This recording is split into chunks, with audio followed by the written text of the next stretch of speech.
hadda ogaalaya dhagaxyadan inay ahaa oo dahab yihiin beertan oo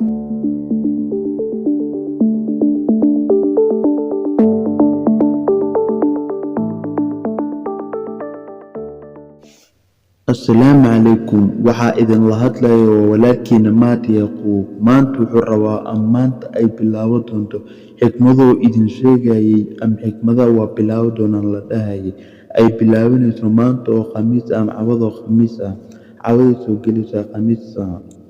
ayaa maanta waxaan rabaa in ay idin soo gudbiyo xikmada aad iyo aad u cajaa'ib ah aan ku tusaale qaadan doonto saameynna kugu yeelan doonto aad ka fikiri doonto wax walba aad qabanayso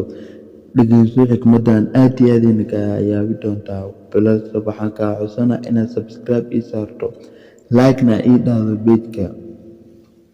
subscribe ii saar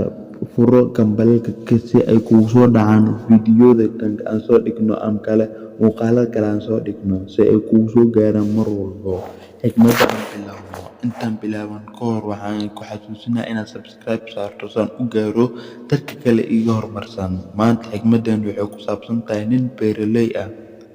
nin beeraley ayaa maalmaha ka mid ayaa wuxuu go'aansaday beertiis inuu fasto ama beertiis inuu aad iyo aad u weyneeyo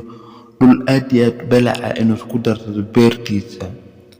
asoo makiinada beerta filaysa uu ku wado ayaa waxaa marar hore dhacday makiinada inay istaagtay ee soco waysay ama ay qodi waysay meesha ay waday uu kasoo degtay makiinad gadaal ayuu ugu soo naqay meeshaas ay makiinada qodi waysay wuxuu jeclaystay inuu isku qodo yaambada ama baasha lagu qodayo dhulka oo gacanta lagu qabsanayo saa uu kasii sidoo ma ogi ayaa wuxuu qodayo ayaa wuxuu arkay yaambadii oo kor u soo noqotay markuu fiiriyay dhulka ayaa wuxuu ka dhex arkay sanduuq oo aad iyo aad u weyn ama aad iyo aad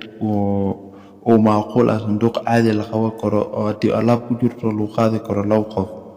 ayaa wuxuu arkay sanduuqii ayuu banaanka soo dhigay ayaa wuxuu arkay dhagaxooyin oo badan ka buuxaan sanduuqaasi wuxuu isdhahay sanduuqan iyo dhagaxoonkan maxaa inta keenay banaanku iska geeyay markaas ayaa wuxuu go'aansaday sanduuqaas dhagaxyada ku jiraan oo dhan haddii markii beerta usoo baxdo ama usoo dhalato beerta ay u baxdo inuu iskaga celiyo shimbiraha soo cuni doonaan beertiisa ama shimbira oo imaan doonaan beertiisa oo baala oo caleenta ka cuni doonaa inuu iskaga celiyo dhagaxyadaas iskaga celiyo ayuu go'aansaday beertiisa ayuu iska sii fastay oo markuu uu beertiis fastay oo dhamaystay 2 maalmo kadib beertiis ayaa soo saaqday maalmo kadib beerta markii ay soo baxday ayaa waxaa mar hore imaaday